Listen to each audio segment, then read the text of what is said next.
Now that we have seen a few examples of presence of water vapor in the air, it will be easy for us to understand what is dew point and humidity.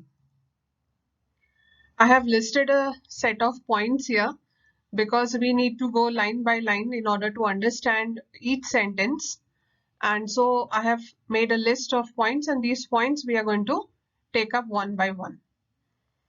Water vapor in air makes it moist. The moisture in the air is called humidity. So the air always has got water vapor in it, and this water vapor makes the air moist. So this moisture or water vapor that is present in air is called as humidity. So the evaporation of water constantly takes place from the water bodies that are there on the earth, and due to this evaporation, water vapor is constantly added to the air. For a given volume of air at a specific temperature, there is a limit on how much water vapor the air can contain. So a given volume of air, certain quantity of air if you are taking, and at a certain temperature, fixed temperature, you find that that volume of air can hold a certain amount of water vapor. It cannot hold more than that. So there is a limit on how much water vapor that a given volume of air can hold at a given temperature. If the amount exceeds this limit, the excess water vapor converts into water droplets. So this is what we have seen in the three examples. The bottle that we took out of the refrigerator had cold water. It passed on the coldness to the air that was surrounding the bottle. And so the water vapor that the air was holding exceeded its limit. Suddenly it became very cool. So its water vapor holding capacity exceeded its limit, and the extra water vapor got condensed. So this is what they have said in this statement. If the amount exceeds this limit, the excess water vapor converts into water droplets.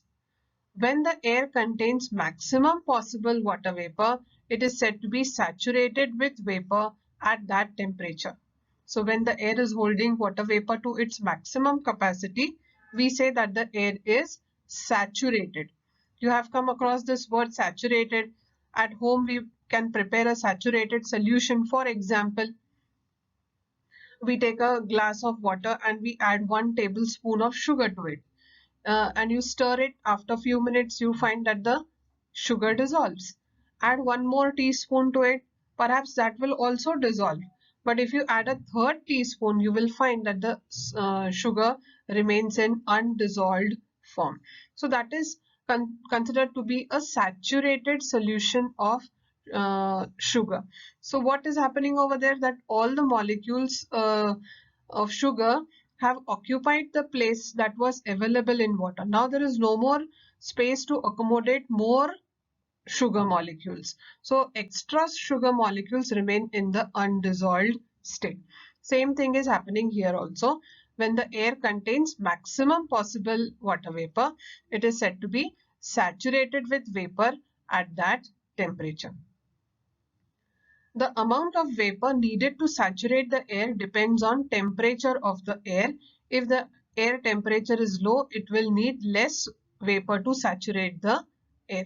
So this is very evident that the amount of water vapor needed to saturate air depends on the temperature of the air.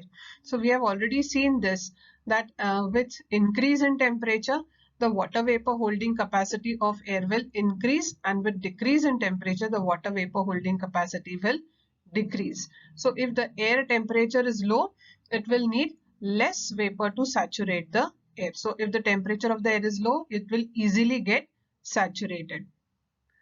For example, if temperature of air is 40 degrees Celsius, it can contain 49 grams of water vapor per kilogram of dry air without condensation.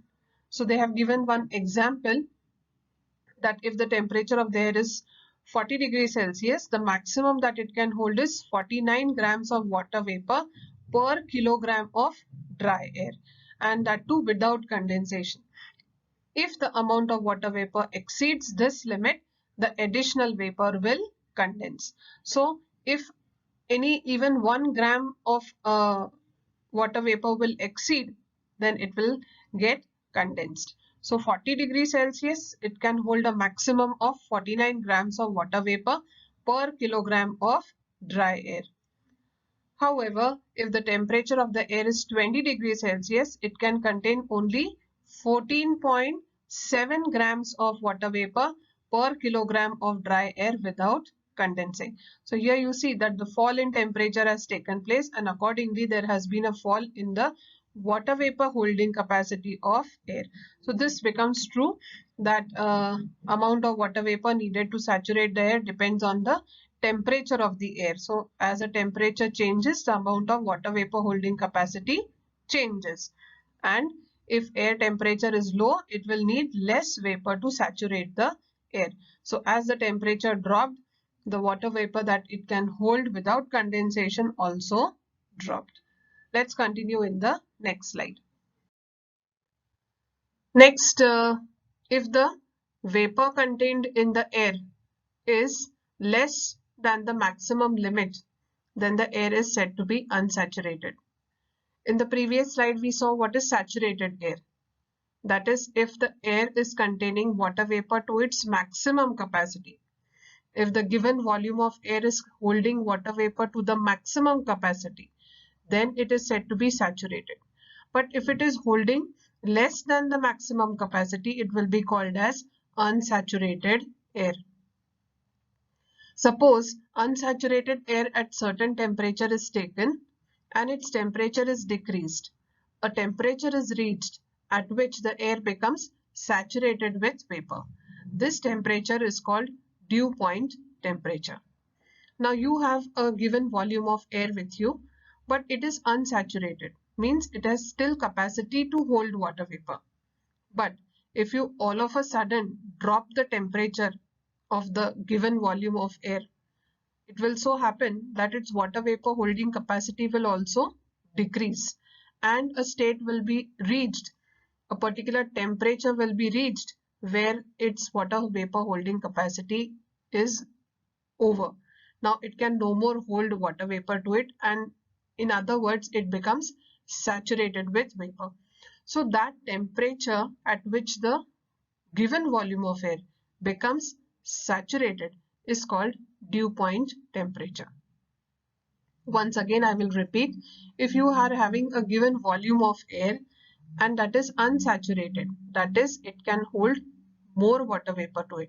But if you suddenly drop the temperature of that air, it so happens that the water vapor holding capacity also decreases and a temperature is reached where the air becomes saturated, and that temperature is called as dew point temperature. The vapor content in the air is measured by using physical quantity called absolute humidity. Now, how to measure the amount of water vapor present in air? So for that, we have a physical quantity which is called as absolute humidity. How do you define absolute humidity? The mass of vapor present in a unit volume of air is called absolute humidity. So it is actually, what are we measuring? The mass of the water vapor. Hence, if you see the unit of absolute humidity, that is kg per meter cube. So it is the mass of the water vapor present in unit volume of air. So we have a unit that is kg for mass of water vapor and how it is present in unit volume of air. So the unit of volume is meter cube or cubic meter. So that is called as absolute humidity. The feeling of humid or dry nature of air does not only depend on the amount of water vapor in it, but it also depends on how close that amount is for making the air saturated with vapor. It means that it depends on temperature of the air also. So it's a feeling whether sometimes we say that the air is very humid or the weather is very humid. Sometimes we say that the air is very dry. So it is a feeling that you have. So this feeling of humid or dry nature of air not only depends upon how much quantity of water vapor is present in air, but also it depends on how close that air is to make the air saturated. So it is a feeling, and it depends upon how close the air is to become dry or saturated. And that determines the humid nature or the dry nature of the air. And it even depends upon temperature. We have already seen that with rise in temperature, water vapor holding capacity increases, and with a drop in temperature, the water vapor holding capacity decreases. So I hope you have understood up till here. We now move on to the next topic, that is relative humidity.